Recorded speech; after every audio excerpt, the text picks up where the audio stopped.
So I'm going to speak now briefly about revegetation, noxious weed issues. So one of the first things you have to ask if you're going to reseed an area, whether it's because you've built a new building or for whatever purpose, what is there on site pre-construction? So what grasses are there right now? And what noxious weeds are there? That can make a difference on how you approach reseeding. You may need to kill the weeds now with herbicides and then reseed in October or November with what they call dormant seed planting. So noxious weeds, again, are non-native aggressive plants that spread by roots and seeds. That's the non-native part is a Colorado definition. When Colorado has 3 lists, A list, which is rare or non-existent in Colorado, that needs to be managed immediately for elimination of the existing plants. B list is managed for elimination when it's rare, like the leafy spurge I have referred to in my previous presentation. In Chaffee County is elimination, but in Douglas County is control. And then there are C-list weeds like your cheatgrass and your common mullein and field bindweed. This is a revegetation study done in the University of Wyoming back in the late 80s, early 90s, and it's completed actually in 1991. And these 4 grasses, 2 of them are native and 2 of them are introduced, did quite well in competition with leafy spurge. As a patch, they sprayed with Roundup twice in 1986, sprayed it in June and then again in late August, and then reseeded in October. And this is what the competition of the grasses did. No additional control on the leafy spurge at the 5-year mark, and or 4-year, excuse me. And so they were seeing dramatic reduction of leafy spurge. So grasses are extremely important. And we have 4 A-list noxious weeds found in Douglas County: orange hawkweed, myrtle spurge, purple loosestrife, and we have had 1 instance of cypress spurge. We have found 23 B-list noxious weeds in Douglas County, and 13 of those are designated for eradication or elimination because of their rarity, and 10 of them are common. Mowing can reduce seed numbers, but will not eliminate seed production. For example, if you mow at 6 inches, musk thistle and diffuse snapweed will flower at 4 or 5 inches below the height of your mower deck and continue to make some seed. And so leafy spurge and others are creeping perennials, so they spread by their roots. But again, competitive vegetation is essential to hold the soil and to use make the property viable and usable. So the depth of the seed is also an issue, which some people are unaware of, especially those that have come from a crop situation. 1/2 inch deep for most grasses. When you're talking to a wheat farmer, that's very shallow. The normal wheat seed is around 3 to 4 inches deep.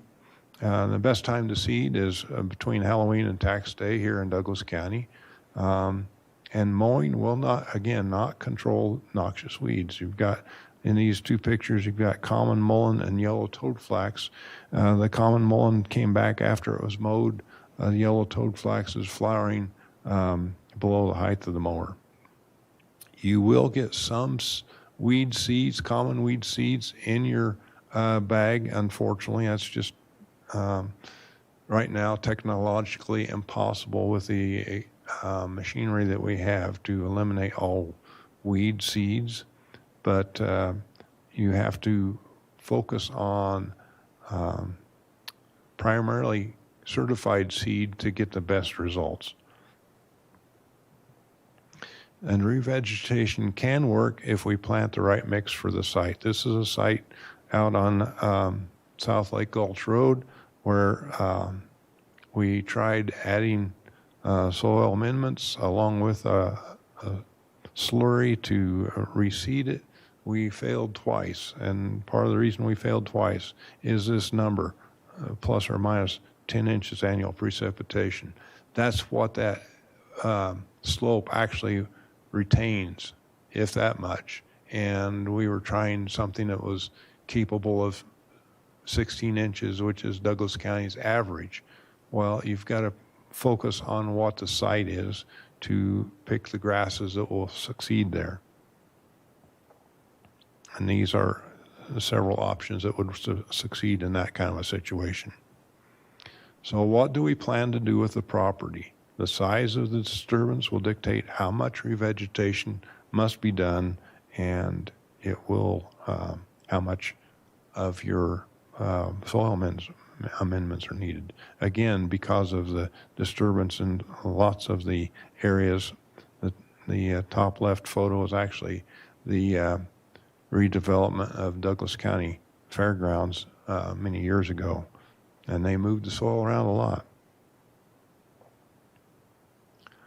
Soil erosion occurs naturally by flooding and by man's mismanagement, overgrazing, and not focusing on how to divert rainfall off of a new subdivision. Things like that cause erosion.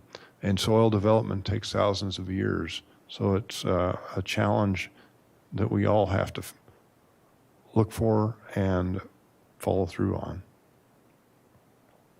And as mentioned before, overgrazing can occur with one animal or two animals. Goats are often used in other areas and mentioned many times for weed control. Even goats, if they're not managed correctly, will overgraze. And if this is on the other side of the fence, you have to control or attack the weeds on both sides. Replacement of sod and seeding requires a consideration of soil herbicide residues and species tolerances to the herbicides that you're using. And some people and organizations are purists and want only natives, but if there are non-natives in the adjacent site, then what's the purpose of not of requiring natives? It takes longer to get them established. And I was once told that smooth broma is the most invasive plant in Colorado. Well, we've been planting it since the 50s, so I'm not sure if that holds much water. Some areas do not need anything more than time and proper herbicide timing, like this location. And again, according to the 2010 census, the population is almost all urban now. So there are many different resources for grasses and reseeding. Unfortunately, we don't have enough time to go over them all today, but if you have specific questions, we will be happy to help you. Just call or email us, and we'll take care of any details that you want to talk about. And drills, just like sprayers, have to be calibrated.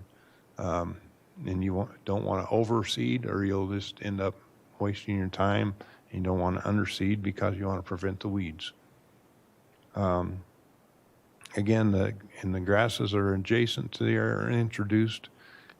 Is there really any point in requiring natives, especially if the focus of the landowner is a ranchette? They probably want the most productive grass for the least amount of time to wait. So, again, if there are any questions, I'd be happy to answer them now, or you can call or email them in, and we'll answer them appropriately. Hi, Jonathan. We have one question here in the chat. Where can we get an official list of the noxious plants targeted for elimination? I can provide that. This whole workshop has been recorded. We hope to have it available to the public later, and we'll have lists of various flyers in regards to each specific weed, and be happy to also specifically talk and visit your site and let you know. But certainly, I don't think that's a list I've put together officially, but I do have it, so I will put that together officially and post it on that site. Thank you, Jonathan. We have no more questions at this time, Jonathan.